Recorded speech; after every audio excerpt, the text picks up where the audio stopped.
Welcome to Vidyaloka education videos. நான் உங்க நிவேதா. உங்களுக்கு இன்னைக்கு அறிவியல் பாடத்திலிருந்து 8ஆம் வகுப்புக்கு சேர்ந்த அணு அமைப்பு அப்படின்ற ஒரு பாடத்துல ஒரு முக்கியமான டாபிக் தான் நம்ம இன்னைக்கு படிக்க போறோம்.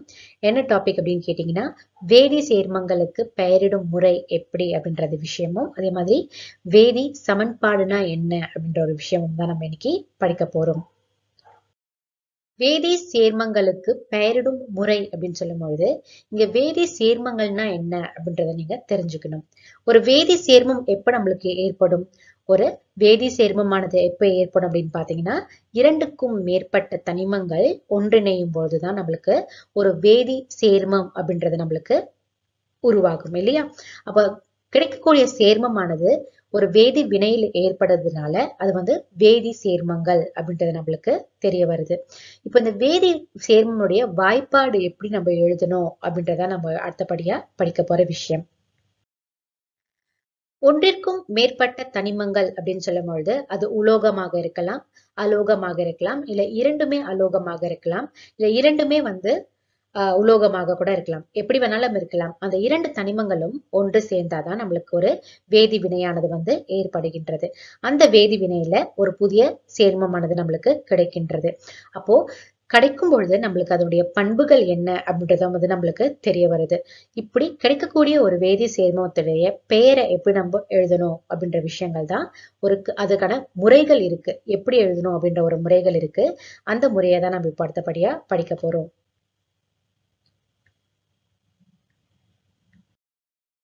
வழிமுறைகள் அப்படின்னு சொல்லும் பொழுது நிறைய வகையான வழிமுறைகள் அப்படின்றது வந்து இருக்கு. ஒரு சேர்மம் உருவாகுவதற்கான வழிமுறைகள், அந்த ஈக்குவேஷனை எப்படி எழுதணும் அப்படின்ற ஒரு வழிமுறைகள் தான் நம்ம இப்போ முதல் வழியா படிக்க போறோம். 2 தனிமங்களும் ஒன்று சேரும் பொழுது, 2க்கும் மேற்பட்ட தனிமங்கள் ஒன்று சேரும் பொழுது ஒரு சேர்மமானது நம்மளுக்கு உருவாகுது இல்லையா? அந்த சேர்மம் எப்படி நம்ம எழுதணும், அந்த சேர்மம் உருவாகக்கூடிய 2 தனிமங்களை எப்படி நம்ம எழுதணும், எந்த மாதிரியான வாய்ப்பாடு நம்மளுக்கு அமையும் அப்படின்ற ஒரு விஷயம் தான் நம்ம அதற்கான வழிமுறைகளை தான் இப்ப நம்ம படிக்க போறோம். வேதி சேர்மங்களுடைய எப்படி நம்ம முறையில எழுதணும், வேதி சேர்மமா எப்படி நம்ம எழுதணும் அப்படின்றத பார்க்கலாம். முதல் படி என்ன அப்படின்னு பாத்தீங்கன்னா, உலோகம் மற்றும் அலோகம் ஆகிய 2 கலந்த சேர்மத்தின் பெயரினை எழுதும் பொழுது உலோகத்தின் பெயரினை முதலில் எழுதணும், அதே மாதிரி அலோகத்தினுடைய பெயரை வந்து அடுத்ததாக எழுதணும் அப்படின்னு சொல்லியிருக்காங்க. 2 சேர்மங்கள் இருக்கு. ஒன்று வந்து A, இன்னொன்று வந்து B அப்படின்னு எடுத்துக்கலாம். அந்த 2 சேர்மங்கள் வந்து ஒன்று வந்து உலோகமா இருக்கு, அதாவது மெட்டல்ஸா இருக்கு.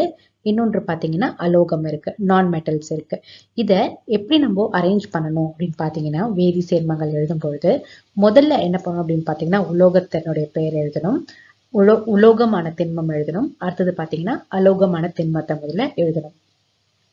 அடுத்தபடியா என்ன பண்ணணும் எழுதிட்டோம் அப்படின்னு பாத்தீங்கன்னா, அலோகத்தினுடைய பெயருடன் ஐடு அப்படின்ற ஒரு வார்த்தை வந்து என்ன பண்ணணும் அப்படின்னு பாத்தீங்கன்னா பின் சேர்க்கணும். பாருங்க, உலோகம் அலோகம் அப்படின்றது ஒரு எக்ஸாம்பிள் வந்து பார்க்கலாம். பாருங்க, NaCl அப்படின்ற ஒரு சேர்மம் இருக்கு. இங்க Na வந்து எதை குறிக்குது பாத்தீங்கன்னா சோடியம் அப்படின்றத குறிக்குது. Cl வந்து குளோரின் அப்படின்றத வந்து குறிக்குது. இப்ப சோடியம் இருக்கு இல்லையா, அது வந்து உலோகம் அப்படின்னு சொல்லுவோம். உலோகம் இல்லையா, மெட்டல். Cl இருக்கு இல்லையா, அது வந்து அலோகம், நான் மெட்டல். இப்ப முதல்ல என்ன பண்ணணும் பாத்தீங்கன்னா, உலோகத்தை நம்ம முதல்ல எழுதணும், அடுத்தது அலோகத்தை அடுத்தபடியா எழுதணும். அப்படி எழுதும்பொழுது sodium first Na plus Na அப்படின்றத முதல்ல எழுதிட்டு, Cl அப்படின்றத வந்து இரண்டாவதா எழுதிட்டு என்ன பண்ணோம் அப்படின்னு பாத்தீங்கன்னா சோடியம் குளோரின் அப்படின்றது நம்மளுக்கு வருது. இப்போ ஐடு அப்படின்ற ஒரு வார்த்தையை நம்ம பின்னோக்கி அந்த அலோகத்துல எழுதணும். அப்ப குளோரின் அப்படின்ற ஒரு வார்த்தை நம்மளுக்கு சேர்மமா சேரும் பொழுது என்னவா மாறும் அப்படின்னு பாத்தீங்கன்னா சோடியம் குளோரைடு அப்படின்ற ஒரு வார்த்தை நம்மளுக்கு வருகின்றது. இப்படிதான் இது ஒரு முறையில நம்ம எழுதணும். ஒரு சேர்மமானது நம்மளுக்கு உலோகமும் அலோகமும் கலந்திருந்தா இந்த மாதிரி தான் வந்து முதல்ல உலோகமா போட்டுட்டு அடுத்தது அலோகத்தை பயன்படுத்தி அதுல அலோகத்துல பின்னாடி ஐடு அப்படின்ற ஒரு வார்த்தையை நம்ம சேர்க்கணும். இப்போ குளோரின் அப்படின்ற ஒரு வார்த்தை குளோரைடா இங்க மாறிச்சு. அப்போ சோடியம் குளோரைடு அப்படின்ற ஒரு வார்த்தை நம்மளுக்கு வந்தது. இப்படிதான் வந்து என்ன பண்ணோம் அப்படின்னு பாத்தீங்கன்னா ஒரு வேதி வாய்ப்பாட்டுல நம்ம ஒரு வேதி சேர்மத்தை வந்து எழுதணும். அடுத்தபடியா ஒரு எக்ஸாம்பிள் பார்க்கலாம். AgBr. Ag அப்படின்னா வந்து இங்க சில்வரை வந்து குறிக்கின்றது, Br அப்படின்றது வந்து புரோமினை வந்து குறிக்கின்றது. இங்க ஏஜி சில்வர் வந்து பாத்தீங்கன்னா மெட்டல் இல்லையா, உலோகம். பிஆர் வந்து புரோமின், அது வந்து அலோகம். முதல்ல ஏஜி எழுதணும். ஏ அப்படின்னு பாத்தீங்கன்னா சில்வரை வந்து முதல்ல எழுதணும். அடுத்தது பாத்தீங்கன்னா புரோமின் அப்படின்னு எழுதணும். இந்த புரோமின் அப்படின்றத நம்ம கடைசியா என்ன பண்ணணும் அப்படின்னு பாத்தீங்கன்னா ஐடு அப்படின்ற ஒரு வார்த்தையால நம்ம ஆட் பண்ணணும். அப்போ புரோமின் அப்படின்ற வார்த்தை புரோமைடா இங்க மாறும். அதனால சில்வர் புரோமைடு அப்படின்றது நம்மளுக்கு இங்க கிடைக்குது.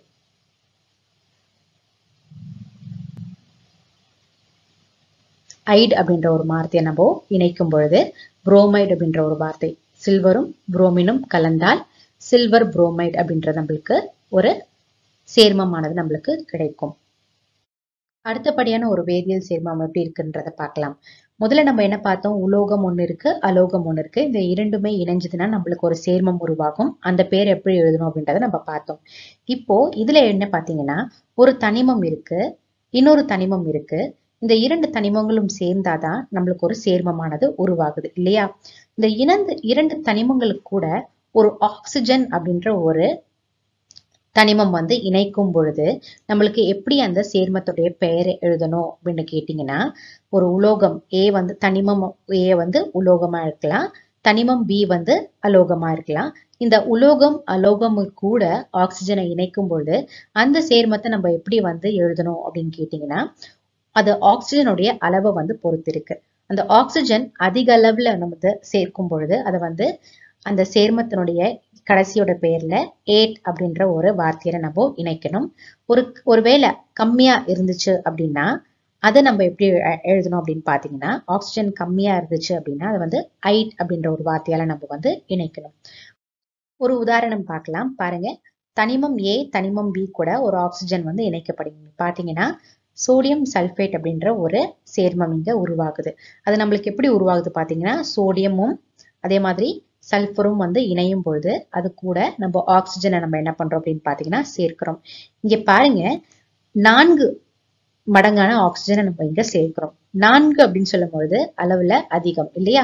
அளவுல அதிகமான ஆக்சிஜன் நம்ம கொடுக்கும்போது 8 அப்படின்ற ஒரு பொருள் நம்ம எழுதணும். அதனாலதான் சோடியம் சல்பேட் அப்படின்ற ஒரு பெயர் நம்மளால எழுத முடியுது. சோடியமும் சல்பேட், இந்த சல்பர் அப்படின்ற ஒரு பொருள் 8 வந்து என்ன கடைசியில என்ன பண்றோம் அப்படின்னு பாத்தீங்கன்னா 8 அப்படின்ற ஒரு வார்த்தையால இணைக்கும் பொழுது சோடியம் சல்பேட் அப்படின்ற ஒரு பொருள் நம்மளுக்கு கிடைக்குது. இதுதான் வந்து கிடைக்கக்கூடிய ஒரு சேர்மம். ஒரு ஆக்சிஜனுடைய அளவை பொறுத்துதான் நம்ம அந்த பெயரை வந்து நம்ம இடணும். ஒருவேளை கம்மியான ஒரு ஆக்சிஜனை நம்ம இணைக்கும் பொழுது அதை வந்து நம்ம இருக்கும்போது என்ன பண்ணணும் பாத்தீங்கன்னா ஐடு அப்படின்ற ஒரு வார்த்தையால நம்ம இணைக்கணும். இப்போ சோடியம் சல்பேட் அப்படின்ற ஒரு சேர்மம் எப்படி உருவாகுது அப்படின்றத நம்ம பார்த்தோம் இல்லையா. இந்த மாதிரிதான் ஒரு சேர்மத்துடைய பெயர் வந்து நம்ம இட வேண்டும். அடுத்தபடியான ஒரு இது பாருங்க, இரண்டுமே வந்து நான் மெட்டல்ஸா இருந்துச்சு அப்படின்னா, இரண்டுமே கலக்கக்கூடிய தனிமங்கள் இரண்டுமே அலோகமா இருந்துச்சு அப்படின்னா அதனுடைய பெயரை எப்படி எழுதணும் அப்படின்றத நம்ம குறிக்கணும். அதனுடைய பெயர் அதனுடைய சேர்மமுடைய பெயர் வந்து எப்படி எழுதணும் அப்படின்னு கேட்டீங்க அப்படின்னா, இரண்டுமே அலோகமா இருக்க வேண்டிய பட்சத்துல இரண்டு அலோகங்களும் ஒரே ஒரு சேர்மங்களா இணையும் பொழுது அதனுடைய பெயரை வந்து என்ன பண்ணும், மோனோ, டை, ட்ரை, டெட்ரா, பென்டா அப்படின்னு வந்து எழுத்துக்களை வந்து நம்ம வந்து கொண்டு வந்து என்ன பண்ணணும் அப்படின்னு பாத்தீங்கன்னா சேர்த்து எழுதணும். உதாரணங்கள் பாருங்க. உதாரணம் பார்க்கும்பொழுது இங்க N2O5 அப்படின்றது ஒரு இருக்கு. N2 அப்படின்னா நைட்ரஜனை வந்து குறிக்குது இல்லையா. O அப்படின்னா ஆக்சிஜனை வந்து குறிக்குது. இங்க பாத்தீங்கன்னா N2 நைட்ரஜனும் சரி ஆக்சிஜனும் சரி அது ஒரு அலோகம் இல்லையா. அப்ப இரண்டு அலோகங்களும் ஒன்றா சேரும் பொழுது நம்மளுக்கு அதனுடைய சேர்மமுடைய பெயர் எப்படி இருக்கணும் அப்படின்றத பாருங்க. N அப்படின்னா நைட்ரஜன், அங்க 2 நைட்ரஜன் இருக்கு. இங்க பாத்தீங்கன்னா தெரியும், இங்க 2 நைட்ரஜன் இருக்கிறதுனால மோனோ அப்படின்னா வந்து 1 அப்படின்றத குறிக்குது, டை அப்படின்னா 2 வந்து குறிக்குது. அதனால டை நைட்ரஜன் அப்படின்றத நம்ம எழுதணும். அடுத்தபடியா பாருங்க, ஆக்சிஜன் வந்து 5 இருக்கு. அதனால பென்டா அப்படின்றத நம்ம என்ன சேர்த்துக்கணும் அப்படின்னு பாத்தீங்கன்னா ஆக்சிஜன் முன்னாடி நம்ம சேர்த்துக்கணும். இங்க பாத்தீங்கன்னா சைடு அப்படின்ற ஒரு இங்க பாத்தீங்கன்னா நம்ம வந்து மாத்திருக்கோம் ஆக்சிஜனுடைய பெயரை. எதுக்கு அப்படின்னு பாத்தீங்கன்னா இங்க 5 மடங்கான ஆக்சிஜன் நம்ம கொடுக்கறதுனால ஆக்சிஜனுடைய அளவு வந்து அதிகமா இருக்கிறதுனால சைடு அப்படின்ற ஒரு வார்த்தையை நம்ம வந்து ஐடு அப்படின்ற ஒரு வார்த்தையை நம்ம இணைக்கணும். அதனாலதான் நைட்ரஜனும் ஆக்சிஜனும் இணையும் பொழுது இந்த இரண்டுமே அலோகம்ன்றதுனால நம்மளுக்கு நைட்ரஜன் பென்டா ஆக்சைடு அப்படின்ற பென்டா ஆக்சைடு டை நைட்ரஜன் பென்டா ஆக்சைடு அப்படின்ற ஒரு வார்த்தை நம்மளுக்கு இணைகின்றது. இந்த ஆக்சைடு அப்படின்ற ஒரு பொருள் எப்படி வந்தது பாத்தீங்கன்னா 5 மடங்கான ஆக்சிஜன் நம்ம கொடுக்கறதுனால ஆக்சிஜனை நம்ம ஆக்சைடுன்றத நம்ம வார்த்தையா மாத்துறோம். பென்டா அப்படின்னு சொல்லும்போது 5 அந்த பென்டா அப்படின்றத கொடுக்குறோம். நைட்ரஜனுக்கு முன்னாடி டை அப்படின்றது எதுக்கு சேர்க்கணும் அப்படின்னு பாத்தீங்கன்னா 2 நைட்ரஜன் இருக்கிறதுனால டை நைட்ரஜன் அப்படின்றத நம்ம குறிக்கிறோம். அதனால டை நைட்ரஜன் பென்டா ஆக்சைடு அப்படின்றது தான் வேதி சேர்மமுடைய பெயர். வேதி சமன்பாடு அடுத்தபடியான ஒரு விஷயம் படிக்க போறோம். சமன்பாடுனா என்ன அப்படின்னு கேட்டீங்க அப்படின்னா 2 புறமும் சமமாக இருக்கக்கூடிய ஒரு பொருள். சமன்பாடு செய்வதற்கு சில முறைகள் இருக்கு. அந்த முறைகள் என்ன அப்படின்றத பார்க்க போறோம். அதே மாதிரி ஒரு வேதி சமன்பாடு சமன் செய்தல எப்படி நம்ம செய்யணும் அப்படின்றத எதற்காக செய்யணும் அப்படின்ற ஒரு விஷயமும் படிக்க போறோம். அடுத்தது பாத்தீங்கன்னா சமன்பாடு செய்யப்பட்ட பிறகு அந்த சமன்பாட்டிலிருந்து நம்மளுக்கு என்னென்ன தகவல் வருது அப்படின்றத நம்ம தெரிஞ்சுக்க போறோம். முதல்ல ஒரு வேதி சமன்பாடுனா என்னன்றத தெரிஞ்சுக்கலாம். அடுத்ததா ஒரு புதிய விஷயம் பார்க்க போறோம். வேதி சமன்பாடுனா என்ன அப்படின்றத பத்தி படிக்க போறோம். ஒரு ரியாக்ஷன் கெமிக்கல் ரியாக்ஷன் வேதியியல் ரியாக்ஷனை நம்ம எப்படி எழுதணும் அப்படின்றதான் அடுத்ததான் பார்க்க போறோம். பொதுவாக இந்த வேதி சமன்பாடுனா என்ன அப்படின்னு கேட்டீங்க அப்படின்னா 2க்கும் மேற்பட்ட தனிமங்கள் ஒன்றிணையும் பொழுது நம்மளுக்கு ஒரு சேர்மமானது உருவாக்குகின்றது இல்லையா? அப்போ அந்த உருவாக்கக்கூடிய ஒரு சேர்மம் எப்படி நம்மளுக்கு உருவாகுது அப்படின்றத ஒரு ஈக்குவேஷன் மாதிரி நம்ம ஃபார்ம் பண்ணணும். அதாவது அந்த ஈக்குவேஷன் எப்படி நம்ம எழுதணும் அப்படின்றதான் நம்ம இப்ப அடுத்தபடியா பார்க்க போற விஷயம்.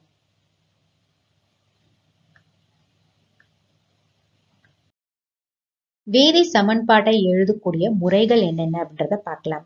முதல் முறை என்ன அப்படின்னு பாத்தீங்கன்னா வினைப்படும் பொருள்கள் குறியீடுகளை இடப்புறத்திலும் எழுதி அவற்றிற்கிடையே கூட்டல் குறியினை இட வேண்டும். பாருங்கன்னா வினைப்படு அப்படின்னு சொல்லும் போது எதை குறிக்குது பாத்தீங்கன்னா தனிமங்களை குறிக்குது. இரண்டுக்கும் மேற்பட்ட தனிமங்கள் ஒன்றிணைந்தாதான் நம்மளுக்கு சேர்மமானது உருவாகுது இல்லையா? அப்படி இணையக்கூடிய தனிமங்கள் என்ன பண்ணணும் அப்படின்னு பாத்தீங்கன்னா நம்ம லெஃப்ட் ஹேண்ட் சைடு எழுதணும். அதாவது இடப்புறத்துல நம்ம எழுதணும். இந்த 2 தனிமங்களையும் சேர்ப்பதற்காக ஒரு கூட்டல் அப்படின்ற ஒரு குறியீடை நம்ம பயன்படுத்தணும். இதுதான் முதல் ஸ்டெப். அடுத்தபடியா நம்ம என்ன ஸ்டெப் எழுதணும் அப்படின்னு பாத்தீங்கன்னா இந்த 2 தனிமங்களும் சேர்த்து நம்ம ஒரு கூட்டல் குறியீடை நம்ம எழுதணும் இல்லையா? அதுக்கு அடுத்தபடி பக்கத்துல ஒரு அம்புக்குறியை நம்ம இடணும். அந்த அம்புக்குறி எதை குறிக்குது அப்படின்னு பாத்தீங்கன்னா நம்மளுக்கு வினைப்படும் பொருளையும் அதே மாதிரி நம்மளுக்கு கிடைக்கக்கூடிய உருவாகும் ஒரு புதிய பொருளையும் வேதி பொருளையும் நம்மளுக்கு வேறுபடுத்துவதற்காக தான் இந்த அம்புக்குறியை நம்ம பயன்படுத்துறோம். அப்போ அடுத்த ஸ்டெப் என்ன பண்ணணும் அப்படின்னு பாத்தீங்கன்னா இந்த அம்புக்குறியை நம்ம என்ன பண்ணணும், இந்த கூட்டல் குறியீட வச்சு இந்த தனிமங்களை சேர்த்த பிறகு அந்த பக்கத்துல ஒரு அம்புக்குறியை நம்ம இடணும். மூன்றாவது படி என்ன அப்படின்னு கேட்டீங்கன்னா அம்புக்குறி இட்ட பிறகு அதுக்கு பக்கத்துல உருவாகக்கூடிய ஒரு பொருளை நம்ம எழுதணும். இந்த 2 தனிமங்களும் சேர்ந்தால் ஒரு சேர்மமானது உருவாகுகின்றது இல்லையா? அந்த உருவாகக்கூடிய ஒரு சேர்மத்தை நம்ம வலது புறத்துல எழுதணும். அப்போ இடது பக்கம் நம்மளுக்கு என்ன இருக்கும் பாத்தீங்கன்னா தனிமங்கள் இருக்கும். அதாவது என்ன பொருள் நம்ம சேர்க்கிறோம் அப்படின்ற ஒரு பொருள்கள் இருக்கும். வலது பக்கம் என்ன இருக்கும் பாத்தீங்கன்னா புதியதாக உருவான ஒரு பொருள் நம்மளுக்கு வலது பக்கத்துல இருக்கும். இப்படிதான் ஒரு சமன்படும் வாய்ப்பாடை நம்ம எழுதணும். நான்காவதா என்ன அப்படின்னு பாத்தீங்கன்னா அடுத்தபடியான ஒரு படி ஏதேனும் வாயுக்கள் வெளியாகுச்சு அப்படின்னா இப்போ ரியாக்ஷன் நடக்கும் போது ஒரு கெமிக்கல் ரியாக்ஷன் வேதிவினைகள் நடக்கும்போது ஏதோ ஒரு கேஸ் அப்படின்றது நம்மளுக்கு வெளியேறும் இல்லையா? அப்படி ஏதோ ஒரு வாயுக்கள் வெளியேறுச்சு அப்படின்னா இந்த மேல் குறியீடு இருக்கு இல்லையா? மேல் நோக்கி அம்பு மாதிரி இருக்கும் இல்லையா? அந்த குறியீடு நம்ம பயன்படுத்துறோம். வாயுக்கள் இல்லாமல் வேற ஏதாவது ஒரு உறிஞ்சக்கூடிய ஒரு தன்மை இருந்துச்சு, வீழ்படிவாக இருந்துச்சு அப்படின்னா இத ஒரு இறக்குமதியாக ஒரு வாயுக்கள் இருந்துச்சு அப்படின்னா அப்போ நம்ம என்ன பண்ணோம் அப்படின்னு பாத்தீங்கன்னா மேல் குறியீடு பதிலாக கீழ் நோக்கிய அம்புக்குறியை நம்ம பயன்படுத்தணும். இந்த மாதிரியான ஒரு விதிகளை பயன்படுத்திதான் ஒரு வாய்ப்பாடு ஒரு கெமிக்கல் ரியாக்ஷனை நம்ம எழுதணும். ஒரு உதாரணம் பார்க்கலாம் எப்படி நம்ம ஒரு வேதி வாய்ப்பாடை எழுதணும் அப்படின்றத. இப்ப நம்மளுக்கு மெக்னீசியம் சல்பேட் அப்படின்ற ஒரு சேர்மமானது உருவாகுது. அதை நம்ம எப்படி எழுதணும் அப்படின்றத பார்க்கலாம். முதல்ல சொன்ன மாதிரி 2 தனிமங்களையும் இணைச்சு கூட்டல் குறியீடோட நம்ம எழுதுறோம். அதுல தனிமம் A அப்படின்னு பாத்தீங்கன்னா மெக்னீசியம் இங்க குறிக்குது. தனிமம் B அப்படின்னு சொல்லும் பொழுது சல்பியூரிக் ஆசிட், சல்பியூரிக் அமிலம் அப்படின்றது H2SO4 வந்து குறிக்குது. இது இரண்டுமே தனித்தனியான ஒரு தனிமங்கள். அதை நம்ம என்ன பண்ணோம் அப்படின்னு பாத்தீங்கன்னா பிளஸ் சிம்பலோட இணைக்கிறோம்.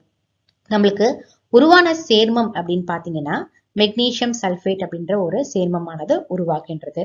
அதே மாதிரி அதிகபட்சமான ஒரு வாயுக்கள் வந்து வெளியேறுவதனால நம்ம அந்த மேல் நோக்கி குறியீடை நம்ம பயன்படுத்துறோம். இதுல Mg அப்படின்னு சொல்லும் போது மெக்னீசியம் குறிக்குது. H2SO4 வந்து சல்பியூரிக் அமிலம் அப்படின்றத குறிக்குது. இந்த இரண்டுமே சேர்ந்ததுன்னா, இந்த 2 தனிமங்களும் சேர்ந்துச்சு அப்படின்னா இந்த Mg அப்படின்றது வந்து உலோகம், சல்பியூரிக் அமிலம் அப்படின்றது அலோகம். இந்த உலோகமும் அலோகமும் இணையும் போது நம்மளுக்கு மெக்னீசியம் சல்பேட் அப்படின்ற ஒரு பொருள் நம்மளுக்கு கிடைக்குது. இந்த சல்பரை வந்து நம்ம சல்பேட்டா இங்க எழுதுறோம். ஏன் அப்படின்னு பாத்தீங்கன்னா ஆக்சிஜன் வந்து அதிகபட்சமா இங்க 4 மடங்கு கொடுக்கறதுனால சல்பேட் அப்படின்ற ஒரு பொருள் நம்மளுக்கு கிடைக்குது. இப்படிதான் நம்ம ஒரு வேதியியல் வாய்ப்பாடை நம்ம எழுதணும்.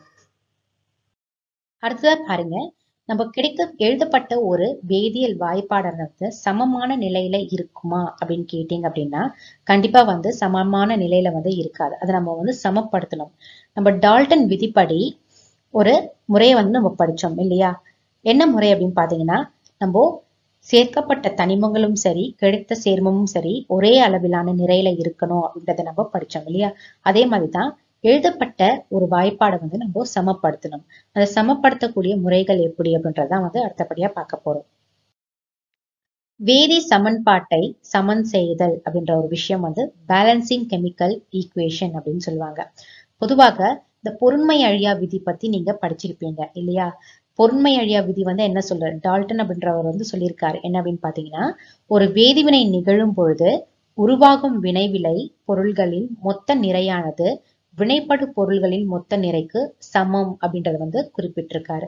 வேதிவினை அப்படின்னு சொல்லும் போது கெமிக்கல் ரியாக்ஷன் நடக்கும்போது ஏதேனும் 2 தனிமங்கள் இணைஞ்சது அப்படின்னா அந்த 2 தனிமங்களுடைய வெயிட்டும் நம்மளுக்கு கிடைச்ச ஒரு பொருளுடைய வெயிட்டும் வந்து சமமா இருக்கணும் அப்படின்றதான் வந்து பொருள்.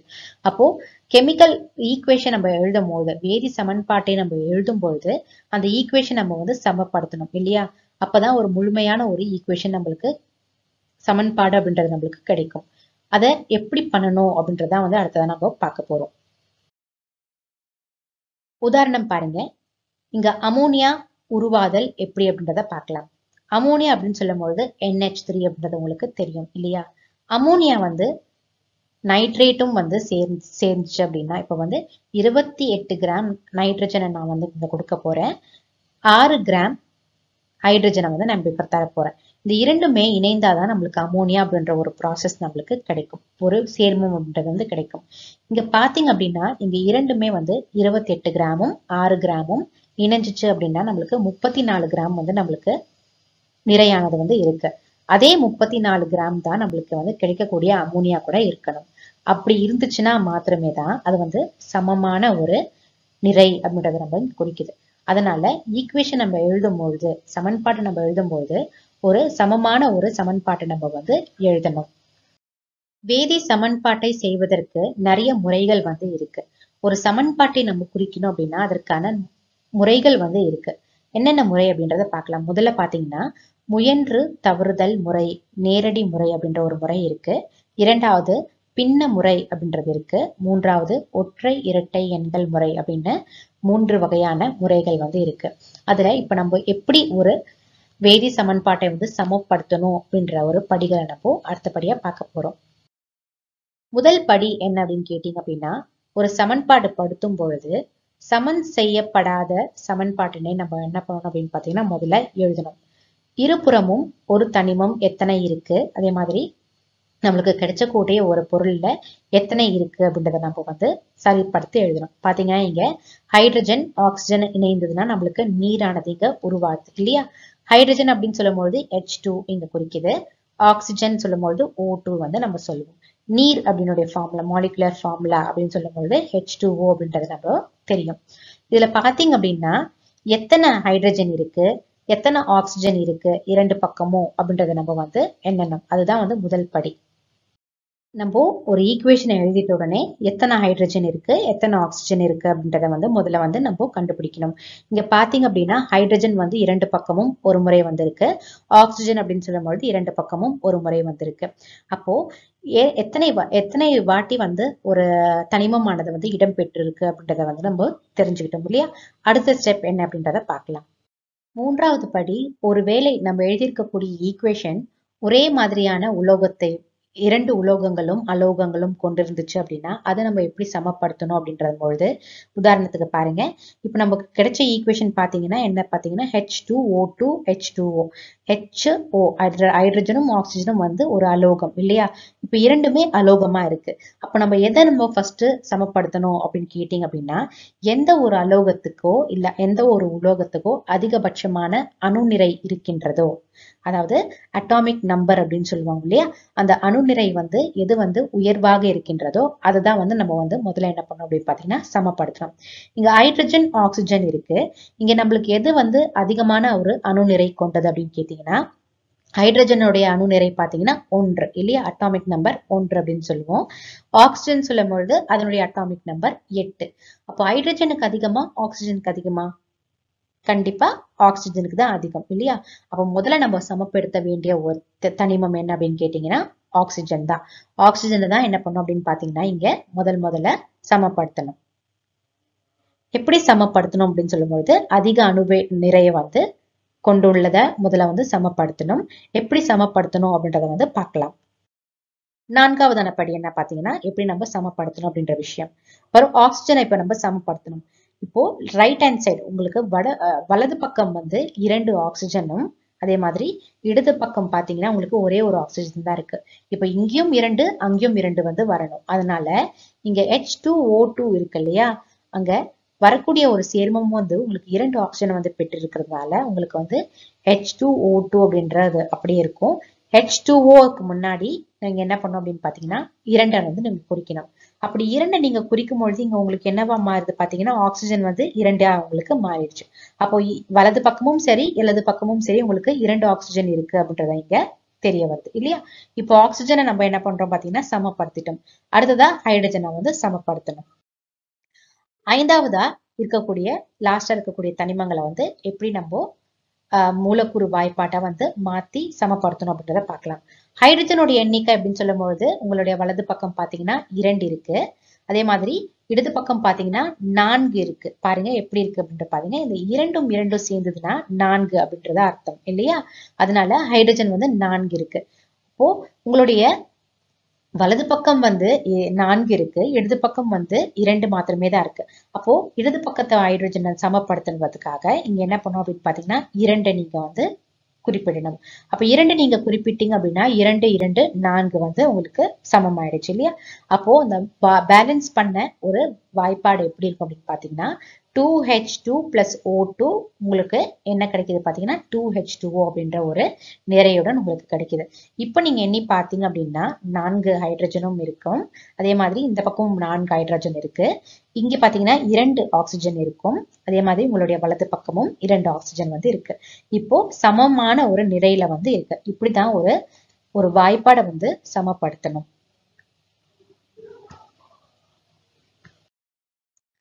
சம செய்யப்பட்ட சமன்பாட்டில் இருந்து கிடைக்கக்கூடிய தகவல்கள் என்ன அப்படின்றத பார்க்கலாம். பாருங்க என்ன தகவல்கள் நமக்கு கிடைக்குது அப்படின்னு பாத்தீங்கன்னா ஒரு வேதிவினை புரியும் பொழுது வினைப்படும் பொருள் என்ன அப்படின்றது நம்மளுக்கு தெளிவா தெரியுது. அதே மாதிரி நம்மளுக்கு கிடைச்ச பொருள் சேர்மம் என்ன அப்படின்றது நம்மளுக்கு தெரியுது. அதே மாதிரி அதனுடைய இயற்பியல் பண்பு என்ன அப்படின்றது நம்மளுக்கு வந்து தெரிய வருது. இரண்டாவது பாத்தீங்கன்னா வேதிவினை புரியும் பொழுது அதனுடைய தொடர்பு எப்படி நம்மளுக்கு கிடைச்சது, அந்த ஒரு பொருள் அதிக வெப்பப்படுத்தினா நம்மளுக்கு கிடைக்குதா இல்ல குறைவான வெப்பப்படுத்தினா நம்மளுக்கு கிடைக்குதா அப்படின்ற விஷயமும் நம்மளுக்கு வந்து தெரிகின்றது. மூன்றாவது பாத்தீங்கன்னா வேதிவினையுடைய வேகம் எவ்வளவு இருக்கு, எவ்வளவு வேகமா நம்மளுக்கு அந்த ரியாக்ஷன் நடக்குது அப்படின்ற விஷயம் கூட நம்மளுக்கு தெரிய வரும். அடுத்ததா மதிப்பீடு பகுதிக்கு வந்திருக்கும். எப்படி ஒரு ஈக்குவேஷன் நம்ம சமப்படுத்தணும் அப்படின்றதான் வந்து கேள்வியா கேட்டிருக்காங்க. பாருங்க ஒரு ஈக்குவேஷன் சமன்பாடு வந்து கொடுத்திருக்காங்க. என்னப்பா அப்படின்னு பாத்தீங்கன்னா Na+O2 Na2O அப்படின்றத வந்து இங்க கொடுத்திருக்காங்க. இந்த ஈக்குவேஷன் நீங்க என்ன பண்ணணும் பாத்தீங்கன்னா சமப்படுத்தணும். சமப்படுத்தும் பொழுது முதல்ல பண்ண வேண்டிய விஷயம் என்ன பாத்தீங்கன்னா இரண்டு பக்கமும் எத்தனை முறை அந்த சேர்மங்கள் அதாவது தனிமங்கள் வந்து இருக்கு அப்படின்றத நீங்க வந்து முதல்ல கண்டுபிடிக்கணும். பாத்தீங்க அப்படின்னா சோடியம் Na வந்து சோடியமை குறிக்குது. உங்களுடைய இடது பக்கம் 1 இருக்கு. அதே மாதிரி வலது பக்கம் பாத்தீங்கன்னா 2 சோடியம் வந்து இருக்கு. Na2 இல்லையா, அதனால 2 சோடியம் வந்து சொல்லலாம். அடுத்தபடியா ஆக்சிஜன் பார்க்கணும். ஆக்சிஜன் பார்க்கும்பொழுது உங்களுடைய இடது பக்கம் வந்து 2 ஆக்சிஜன் இங்க குறிப்பிட்டிருக்காங்க. உங்களுடைய வலது பக்கம் பாத்தீங்கன்னா ஒரே ஒரு ஆக்சிஜன் தான் இருக்கு. இப்போ இரண்டுமே சமமான நிலையில இல்லை. முதல்ல எதை சமப்படுத்தணும்? ஆக்சிஜனை சமப்படுத்தணும். ஏன் அப்படின்னு பாத்தீங்கன்னா அது ஒரு அலோகம். எப்பயுமே அலோகத்தை தான் முதல்ல வந்து சமப்படுத்தணும். அதுக்கப்புறமா தான் உலோகத்தை வந்து சமப்படுத்தணும். அலோகம் அப்படின்னு சொல்லும்போது நீங்க ஆக்சிஜனை அப்படி சமப்படுத்தும் போது உங்களுக்கு இடது பக்கம் 2 ஆக்சிஜன் இருக்கிறதுனால வலது பக்கமும் 2 ஆக்சிஜன் நம்மளுக்கு தேவை. அதனாலதான் அந்த மாலிக்யூல் ஃபார்முலாவை நம்ம வந்து மாத்தக்கூடாது. அந்த வாய்ப்பாடை வந்து மூலக்கூறு வாய்ப்பாடை நம்ம மாத்தவே கூடாது. இப்போ மாத்தாம நம்ம என்ன பண்ணணும் பாத்தீங்கன்னா சமப்படுத்தணும். அப்படி சமப்படுத்தும் போது நம்மளுக்கு என்ன வரும்? முன்னாடி Na2O அப்படின்றதுக்கு முன்னாடி 2 நம்ம வந்து பயன்படுத்தணும். 2 பயன்படுத்தும் போது உங்களுக்கு இங்க பாத்தீங்கன்னா 2 ஆக்சிஜன் வந்து உங்களுக்கு வந்துருச்சு. அதே மாதிரி வலது பக்கமும் சரி இடது பக்கமும் சரி சம அளவுல வந்து ஆக்சிஜன் உங்களுக்கு கிடைச்சது. இப்ப பாத்தீங்க அப்படின்னா சோடியமா அடுத்தபடியா வந்து சமப்படுத்தணும். சோடியம் பார்க்கும்பொழுது உங்களுடைய இடது பக்கம் ஒரு சோடியம் இருக்கு. ஆனா வலது பக்கம் பாத்தீங்கன்னா 4 சோடியம் இருக்கு. இங்க 2 நீங்க பயன்படுத்தின உடனே உங்களுக்கு சோடியம் வந்து இங்க 4 சோடியமா தான் ஆயிடுச்சு. அப்போ உங்களுக்கு இடது பக்கமும் 4 வரணும், வலது பக்கமும் 4 வரணும். அப்போ 4 வரும்பொழுது இங்க வந்து 1 தான் இருக்கு இல்லையா? அப்ப நீங்க என்ன படுத்தணும்? இந்த NAக்கு முன்னாடி என்ன பண்ணணும் அப்படின்னு பாத்தீங்கன்னா 4 நீங்க போட்டீங்க அப்படின்னா அந்த 4 எழுதும்பொழுது உங்களுக்கு இந்த 4 எழுதும்போது உங்களுக்கு என்ன ஆகும் பாத்தீங்கன்னா அந்த வாய்ப்பாடு அப்படின்றது வந்து சமமான நிறையில வந்து உங்களுக்கு தென்படும். 4 பயன்படுத்தும் பொழுது 4 சோடியம் பிளஸ் O2 அப்படின்னு சொல்லும் பொழுது 4 சோடியம் இருக்கு. இந்த பக்கமும் 4 சோடியம் இருக்கு. ஆக்சிஜன் O2 அப்படின்னு சொல்லி 2 ஆக்சிஜன் இருக்கு. இங்கேயும் வந்து உங்களுக்கு 2 ஆக்சிஜன் இருக்கு. அப்போ உங்களுக்கு ஒரு சமமான ஒரு நிலையில வந்து ஒரு வாய்ப்பாடு வந்து உங்களுக்கு கிடைச்சிருக்கு. கிடைச்ச வாய்ப்பாடு என்னவா இருக்கும்? 4Na plus O2 உங்களுக்கு என்ன கிடைக்குது பாத்தீங்கன்னா 2Na2O அப்படின்ற ஒரு வாய்ப்பாடு உங்களுக்கு கிடைக்கும். அடுத்தபடியா ஒரு வேதியியல் வாய்ப்பாடை வந்து எழுதணும் அப்படின்னு சொல்லியிருக்காங்க. முதல் கொஸ்டின் பாத்தீங்கன்னா மெக்னீசியம் ஆக்சைடு அப்படின்ற ஒரு சேர்மமா எப்படி நீங்க வேதியியல் வாய்ப்பாடை எழுதணும் அப்படின்றத இங்க குறிக்குது. மெக்னீசியம் ஆக்சைடு நம்மளுக்கு எப்போ கிடைக்கும்? மெக்னீசியமும் ஆக்சிஜனும் இணைந்தாதான் நம்மளுக்கு மெக்னீசியம் ஆக்சைடு கிடைக்கும் இல்லையா? மெக்னீசியம் பொறுத்தவரை உங்களுக்கு அதனுடைய இணைத்திறன் பாத்தீங்கன்னா 1 தான். அப்போ ஆக்சிஜன் வந்து ஒரே ஒரு எலக்ட்ரான் தான் வந்து பெற்றுக்கொள்ளும். அப்போ MgO இங்க குறிக்கின்றது. இங்க ஆக்சைடு அப்படின்றது வந்து எப்படி வந்தது பாத்தீங்கன்னா ஒரே ஒரு அளவிலான ஆக்சிஜனை சேர்றதுனாலதான் இங்க ஆக்சைடு அப்படின்ற ஐடு அப்படின்ற ஒரு வார்த்தை வந்து ஆக்சிஜனோட இணைகிறதுனால மெக்னீசியம் ஆக்சைடு நம்மளுக்கு கிடைக்கும். இரண்டாவது கேள்வி சல்பர் நைட்ரேட் எப்படி வந்தது அப்படின்றத கேட்டிருக்காங்க. சல்பர் அப்படின்னு சொல்லும் போது Ag, நைட்ரேட் அப்படின்னு சொல்லும் போது நைட்ரஜன், NO3 வந்து இங்க குறிக்குது. இந்த 8 அப்படின்ற ஒரு வார்த்தை வந்து ஆக்சிஜன் 3 இருக்கிறதுனால 8 அப்படின்ற ஒரு வார்த்தை வந்து நம்மளுக்கு இங்க பயன்படுது. சில்வர் கிட்ட இருந்து நம்மளுக்கு 3 எலக்ட்ரான் வந்து நைட்ரஜன் வந்து பெறதுனால நம்மளுக்கு நைட்ரேட் அப்படின்ற ஒரு வார்த்தை நம்மளுக்கு வருகின்றது. அதனாலதான் இங்க 3 அப்படின்றத நம்ம இங்க குறிக்கிறோம். AgNO3 அப்படின்றதுதான் சரியான ஒரு வேதி வாய்ப்பாடு. இதுவரைக்கும் படிச்ச டாபிக் எல்லாமே உங்களுடைய புத்தகங்கள்ல பக்கங்கள் 137 இருந்து 139 வரையும் இருக்கு. நீங்க இன்னும் தெளிவா படிச்சு பார்த்து தெரிஞ்சுக்கலாம். என்னென்ன விஷயம் எல்லாம் இந்த வீடியோல நம்ம படிச்சு தெரிஞ்சுக்கிட்டோம் அப்படின்றத பார்க்கலாம். பாத்தீங்கன்னா ஒரு வேதியியல் வாய்ப்பாடு எப்படி நம்ம சமன்பாடை எப்படி எழுதணும் அப்படின்றத தெரிஞ்சுக்கிட்டோம். அதற்கான படிகள் என்ன அப்படின்றதும் தெரிஞ்சுக்கிட்டோம். சமப்படுத்தணும் அப்படின்ற ஒரு விஷயமும் இந்த வேதியியல் சமன்பாட்டை வந்து எப்படி நம்ம சமப்படுத்தணும் அப்படின்ற விஷயங்கள் கூட அதற்கான படிகளை கூட நம்ம தெரிஞ்சுக்கிட்டோம். இந்த வீடியோ மூலியமா எப்படி ஒரு வேதியியல் சமன்பாடு பண்ணணும் அப்படின்றத நீங்க தெரிஞ்சிருப்பீங்க நான் நம்புறேன். வேற ஒரு வீடியோல அடுத்த டாபிக்ல நான் உங்களை சந்திக்கிறேன். நன்றி.